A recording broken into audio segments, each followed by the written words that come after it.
Hi, I'm Jack Berrizzini, and you're listening to The Secrets of Stargate, where we talk about the hidden meanings and deeper layers found in Stargate movies, TV series, and more. And joining me today are Jeff Haker. Hello, Jeff. Jack. And Victor Lambs. Hey, Victor. Hello, hello. Today we are discussing the 19th episode of Season 2 of Stargate Atlantis, Inferno. Responding to a distress call, Shepard's team discovers a society that living beneath a shielded ancient outpost, but their investigation reveals a catastrophic truth. The shield is powered by a supervolcano via geothermal energy, and its overuse has triggered an imminent planet-killing eruption. A desperate evacuation begins, but quickly devolves into chaos as the Stargate is consumed by lava and the rescue ship Daedalus can only evacuate people in waves, temporarily stranding Taylor and Ronan on the surface. With the Hive ship simultaneously en route to Atlantis, all hopes fall on Dr. McKay to repair the dormant ancient warship found in the outpost.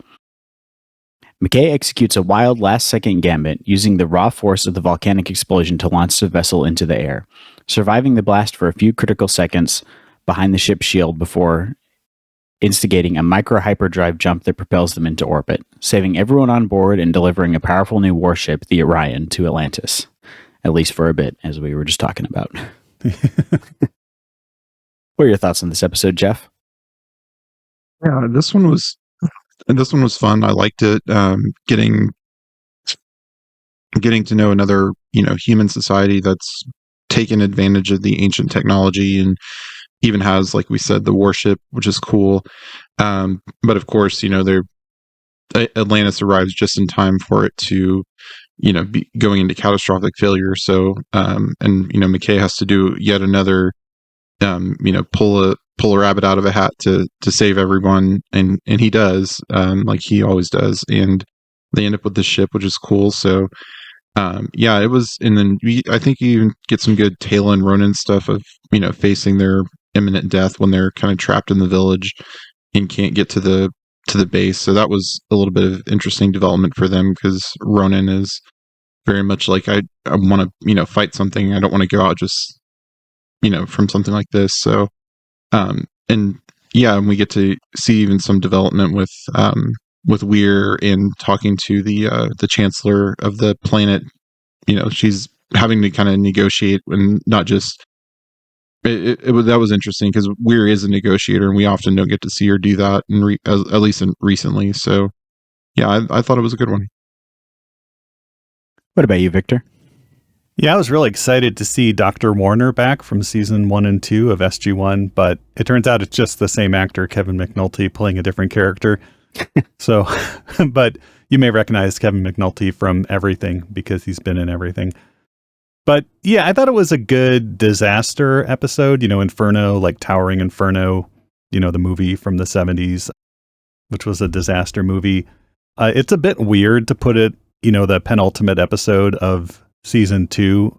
Aside from the warship, it doesn't, there's not much tie-in to any sort of impending doom. We had at the end of the previous episode, the Wraith are on their way, and aside from one scene where Dr. Zelenka pulls Weir over and says, look at that, it's a race ship, but it won't be here for another 3 weeks.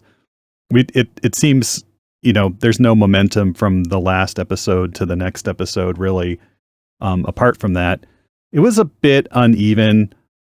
I don't know if it was the direction or the writing, but there's a lot of scenes of extras running through corridors, and apparently, I think this may have been a budget saving episode, saving up for the next episode, because all the sets of the ancient outpost are, the Atlantis set redressed slightly, and then we get our favorite village set again. But they only had enough money for like 20 extras. So the scenes where you see extras running past Colonel Shepard and he's motioning them all through, the extras were just running in circles, and it's the same people either dropping a bag or holding the bag over their face so you wouldn't recognize them on their second pass through. So yeah, lots of scenes of refugees running through corridors, which got a little repetitive, but overall, I like the idea of an ancient outpost powered by geothermal energy, and of course the disaster aspects, and it's always cool to see another ancient warship. New ships are always cool. Mm-hmm. And even that was a redress of the Aurora set, only Peter DeLuise insisted that they add chairs to it and had to really fight to get chairs on it. And so they pulled chairs out of the puddle jumpers and put them in the they're like, well, the Aurora didn't have chairs. Why would this new ship have chairs? And he's like, well, this is the LE edition. This is the luxury edition. It has chairs on the bridge. And he had to really fight to get those chairs on the bridge. Nice. Yeah, it's I liked it. I think honestly my biggest gripe with it was the character of Norina, who was played by Brandy Ledford. Like, her entire point, like, she's introduced as like, this is their chief scientist, but then her entire point in the episode is just to be like eye candy for McKay and Shepard to kind of like spar over. Yeah, and it was just, it felt very outdated, even for like, this is from like 2006, and it just felt a very outdated kind of character, where she's just like, she's the attractive blonde woman who's just kind of fawn over the guys when they do something smart, and it was just weird. Yeah, Brandy Ledford was one of Jason Momoa's co-stars on Baywatch Hawaii, which I learned from the commentary track. I did not watch that show. But other sci-fi viewers will recognize her from season 5 of Atlantis, where she played the android Doyle. Andromeda, sorry. This show is Atlantis. Yeah, Andromeda, right. Yes. Yeah. So, and Kevin McNulty was also on Andromeda for an episode. So there you go. She was also in an episode of season 8 of SG-1. Yeah. Yeah. But I do actually have some notes from my 2.5-year-old daughter. She came in and sat down with me while I was watching this episode. And so her observations, this is based almost entirely off of just the intro of the episode, is that the Wraith are gross guys, McKay is not a gross guy, and that Weir has pretty hair. So I feel like that's some pretty good observations there. I'd agree on all three of those. Yep. This episode really rests on David Hewlett's performance of being the, put upon McKay, and then the heroic McKay and the cowardly McKay. And I don't know if it was because Carl Binder wrote it, and he'd written a few episodes, but when he writes, he kind of reverts McKay back to like early season 1 McKay, where he's like always flustered and put upon and afraid of his own shadow. But David Hewlett has to spit out a lot of technical jargon and a lot of exposition in this, and he does that very well. Yeah. And so I feel like I honestly might have just missed that, but so is the entire population of this civilization just living at this power station, or are they like, it kind of seemed like at the beginning of the episode that they were like an expeditionary force from some other civilization, but the way they talk about it later on, that you have to save all these people and you got to find a new planet to live on, it seems like this is their native planet. I don't know if the people there are native planets. I think they were, and they found the outpost and learned it had a shield, so they started taking in refugees from like everywhere else to keep them safe from the Wraith. So the population of this planet, which is supposedly several 100,000, although we don't get a sense of that at all. I think they mentioned that there are, many thousand people living on this planet. Maybe it's not that much, but is basically made up of refugees from other planets who have other settlements as well. And later on, we meet the leader of one of the other settlements who doesn't want to evacuate the planet.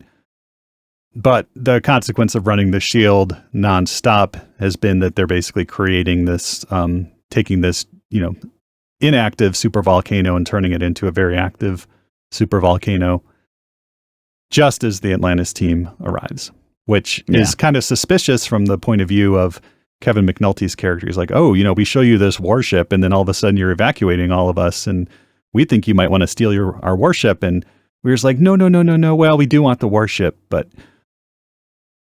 Yeah, and I think they played that really well, where they made you like, I feel like we've had situations in the past, especially with Weir's questionable negotiation strategies, where it's the Atlantis team basically asks something that's pretty unreasonable from the point of view of whoever they're talking to, but because the show is centered on Atlantis, it's kind of, they're the good guys. But I feel like this did a good job of like kind of riding that line where you understand both sides of the argument. You understand Weir has the actual information they need, but from his point of view, like, why would you trust them? They came here and are now trying to take all your resources, but they're saying they're doing it to help.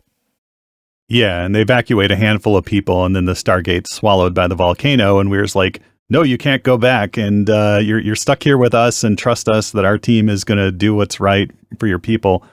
And it's not until I think the Daedalus arrives with the first shipload of refugees that Kevin McNulty's character, whatever his name is, he realizes that they might be telling the truth. The Daedalus is a very fast ship. I mean, if it can go from some unspecified point in the Pegasus galaxy to Atlantis in 6 hours, turn around and come back within 12 hours, so less than 6 hours, I guess.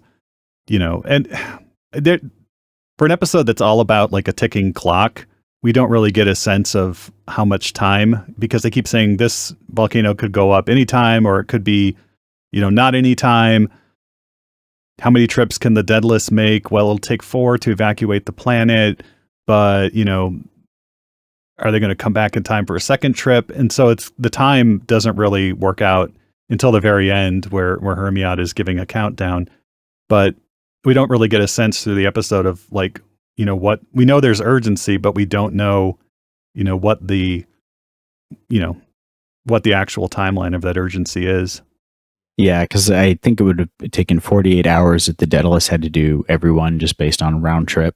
Yeah. And you probably tack on another, I'd say probably just tack on another 10 hours just for, unloading, refueling, all that kind of stuff. So you're looking at over 3 days, but the ship just travels at the speed of plot for this episode. And I think that's a detriment, because you don't ever feel the actual pressure. Like, it's just, oh, the Daedalus is here. And then in the next scene, oh, it's back at Atlantis. And then at the next scene, oh, it's back at the planet. It's like, but you don't feel that.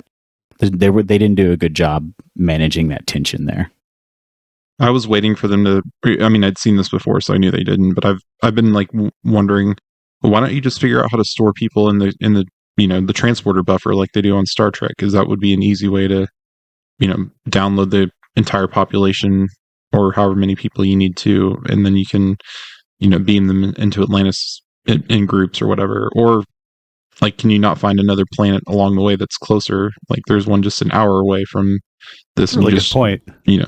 Yeah. But of course, then it wouldn't be dramatic, and we can't get the last group out, and so. Yeah, that is a good point. I didn't think of that. I'm sure that there's another habitable planet they could just stick people on temporarily as like a staging ground before they have to go all the way back to Atlantis. Yeah, with or without a Stargate, it wouldn't matter. Yeah. Yeah. Or even just like put them on the opposite side of the planet for temporarily to like get everyone over there so that they're farther away and can survive longer, and then you can make the runs. But again, that was dramatic. Yeah, that was another issue I had with this episode, was talking about the way like a supervolcano would affect the planet. Like, it would be devastating. Like, if you look at like theories about like what happens if Yellowstone actually explodes, like it would be really, really bad, and it would be like a global catastrophe, but it wouldn't render the planet unhospitable. And it would be one of those things that would take months to years to like have the full effect happen. So they could have just dumped them on the other side of the planet on a continent, and it would have been like weeks before that actual, like the dust cloud and all the effects hit them. Yeah. And they could even have said, it takes us like 12 hours to load the people, fly over to the other side of the planet and drop them off. And they don't have to go back to Atlantis every time. And there's a lot of like, oh, isn't it convenient that the Daedalus is always on the way back to Atlantis whenever they need it? And again, we get another scene where Taylor and Ronan are beamed up just in the nick of time because, the toxic gas is spreading, over the settlement, and they're about to die. And then all of a sudden they get beamed, because they're going to get beamed up, because that's what the show does, right? I mean, it's just like, broof, that's the beaming sound, broof, and they're all beamed up. I don't think anyone even died in this episode. The people, like presumably the bartender from Sideways, who was the leader of the, I guess from commentary, that was his role right before this, was he's like, no, we're going to go across the river and be safe across the river, and he takes a bunch of people with him. Presumably they died because, unless the Daedalus beamed them up to wherever they were. That's true. So, yeah, they just kind of leave, and we don't hear about them again. So yeah. I was gonna say I do really like. I thought they did a good job with the outside like kind of soundstage CGI effects in this episode. Like we get a couple scenes of them walking around the outside, and they do a good job showing the scale of the facility. And then the scene where they're starting to get people to go through the Stargate, and then the ground erupts and the Stargate melts into the lava. I thought that was cool to see. I don't think we've seen something like that before. Although it did make me think of the end of Return of the King when the ring falls into Mount Doom. Into the molten hot magma. For Austin Powers eagles reference come for and save them. Yeah. Yes. The eagle named the Daedalus. But yeah, so the big plan, and it's not clear what the Daedalus can do. You know, when the Daedalus appears at the end and they're like, no, everybody ran back into the facility. And even Colonel Caldwell goes, well, that's brilliant. You know, we can't even communicate or get a lock on him in there. You know, I just liked Mitch Pileggi's delivery of the line. It's like, well, that's brilliant. You know, I like his character in this one. But yeah, so the plan is to get everybody on board the Aurora with the hope that, you know, and there's probably, I don't know if there's thousands of refugees at this point. It's really hard to get a sense of scale for that because Beckett and Shepard are just kind of, you know, waving extras down the corridors. And that was another thing too. It's when they first see the ship, they have to go down this elevator and it's so deep that, you know, their ears pop, right? So this is presumably like hundreds, thousands of feet underground, but they don't use the elevator to get the refugees there. They just run through corridors and open a door to get there in the big finale. With their most inefficient door opening mechanisms of all time. If I had to open my door by like running my hand 2 feet down a wall every time, that would just get annoying and also probably unhygienic. Yeah, I don't think they touch it. It's like a motion sensor, but you know, and then they have a teamster pulling on the door from the other side to open it. But yeah, there's a lot in this episode that when you start to like dissect it or analyze it, just like really doesn't add up. If you could turn off your brain, it's a fun episode. Yeah. It's got all the problem solving, it's not really a lot of, there's no like conflict in this episode. I mean, there's like verbal conflict and McKay trying to solve the problems, but there's no like actual fighting in this episode. Yeah, when the leader of the other settlement is there and is like, I don't trust you, I'm going to go across the village. And you're like, and they even say at that point, like, things are getting pretty heated down here. At the end, you know, Ronan just, you know, they just leave and Ronan doesn't have to like punch the guy to say, no, you're coming with us or anything. You know, Ronan and Taylor are kind of wasted in this episode. So is Dr. Zelenka. We don't get any scenes with McKay and Zelenka, which if you're going to have Zelenka in, you need to have him interact with McKay. Yeah. They could have had some more, they could have upped the stakes and the tension by having Ronan and Taylor have to like go save the people that ran off, and that would have given them something more to do, because as it is, like they go into the village, they tell people to, okay, you're going to get beamed up, those people get beamed up, and then they save one family and they just sit in a barn. Yeah. Yeah, Ronan's off saving this family, and then it's just, you know, they come in and then everybody's getting gassed and they're like, well, you're right, we should have run for the settlement. And Ronan's like, no, you're right, we should have stayed here. Well, we're dead now. And then all of a sudden, you know, boom. Yeah. But, you know, there's only so much you can do with 45 minutes of screen time. The commentary on this was, like I said, Peter DeLuise and then Gary Jones, who plays Walter in SG-1 and was not in this episode at all. So whenever the two of them do a commentary together, they just like sit around and joke the whole time. They were joking about Kevin McNulty's jacket, which was a horrible jacket and was too small for him too. Yeah. So you can see that like the buttons are kind of straining on it. You know, they say whenever we go to an alien civilization, they have to be dressed in like 1930s clothes. A lot of talk about what constitutes an extra versus an actor in a scene. If somebody's just in the background and none of the other characters turn and talk to them, then they get paid extra pay. But if they're the only person in a scene with one of the actors, then they're considered an actor. So if you want to learn all about that, you can watch the commentary for this. Yeah, it is actually interesting to read on like the Screen Actors Guild's rules for like how you get paid as an actor or an extra, and like if you have like one line of dialogue, you're considered an actor now, and so you can sometimes see the like cost saving methods that shows will go to not give people lines of dialogue, and every so often it'll become awkward. So it's always interesting to like kind of peek behind the curtain and see like that part of it. Star Trek: The Next Generation is a good one for this, because they'll have people on the bridge just doing stuff, and then there's like a crisis, and all the primary actors are trying to react to the crisis, and then in the background there's just someone who's there like doing their job, but can't react to anything. So it's kind of funny. Yeah, that's actually the show I was thinking of in terms of noticing, like Notorious for that kind of thing. Speaking of costumes, I felt like, I'm not trying to harp on the Norina character too much, but is that really a professional dress for like your lead scientist to be wearing? Well, considering everybody else is dressed like in medieval peasant clothes, I don't know. Yeah. I mean, I'm not complaining, but yeah. It just stuck out like a sore thumb, and was like, was her entire character just like, we need an attractive woman for McKay to fawn over? But she actually, she respects McKay's intelligence too, because even though Shepard does the elbow grab to her when there's an earthquake, and he grabs her, and the Kirk move, which prompted some William Shatner impressions from Peter DeLuise and Gary Jones on the commentary, but she's generally appreciative of McKay's intelligence. Like, you are a genius at the end, and when he manages to save them. And I like how, McKay doesn't tell anyone the plan, but you can see when he's pulling out the control crystals, trying to get like the sublight engines back online, and looks at the crystals, and then you can just see him like, you don't know if he's panicking because they're broken, but if you watch it again, he's just like, oh, I have this great idea.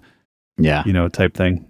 And then at the end, I like the interchange where they're about to be blown into space, and he's telling them the plan for the first time. I like that scene a lot. That was a very good, well-paced scene. I also do very much understand, like, if you're under a lot of pressure and you're trying to solve a problem, like stopping to explain to people what you're doing is like one of the most frustrating, aggravating things ever. So I definitely get exactly. that. Like, it's going to take more time for me to tell you than for me to just do it. So let me just do it. Get McKay getting to name or trying to name something again, and Shepard overriding him, which was always great. He's like, we're not calling it the Enterprise. Yeah. Yeah. He's like, I wasn't going to say that, but my second choice was going to be,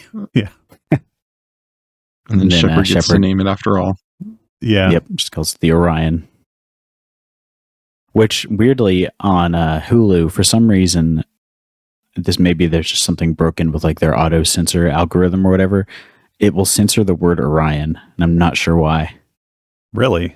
Yeah, when I was watching this episode, it would just cut the word out. Really? I watched it on Hulu, and it didn't do that to me. Well, I was watching it on Disney Plus, which I think it's through Hulu, so maybe it's... That's very weird. Yeah, it was odd. I cannot think why that word would be blocked. You don't want kids to learn about mythology, I guess. Yeah. It's too close to Ori. Maybe. Here's a list of all the bad words I think Orion could be confused. No. But, yeah. And so they go into space, and the Wraith are on the way. Yeah, we got this. That's the big thing hanging over everyone's head, and they decide to take a detour to another planet for a little while. But I mean, that's fine. It gives you the tools they're going to need for the season finale. I'm just wondering if every season, like the second to last episode, is going to be someone looking at a long range scanner and saying the Wraith are on the way, because that's how season 1, the second to last episode there was too. Yeah, that's true. Or third to last, I guess. Yeah. Awesome. Did y'all have any other thoughts on this episode? I'm trying to think. I did appreciate the CG. It looks a little, this is one case where, and again, this might have been a cost saving thing. The CG looks a little dated, the plumes and stuff of ash, the particle, rendering there seems a little a little Little dated. chunky. Yeah. But overall, I mean, it's a fine episode. Like I said, if you can just turn your brain off for 42 minutes and not have to do a podcast on it. Yeah, just enjoy the ride. We did have one foreign language title that wasn't Inferno. Most of them were Inferno. And of course, it's Japanese, where we get Fukigen na Maguma, which is ill-tempered or sulky magma. I really like that, actually. I feel like that should have been, they should have just done a direct English translation for the English title. Sulky magma. Sulky magma.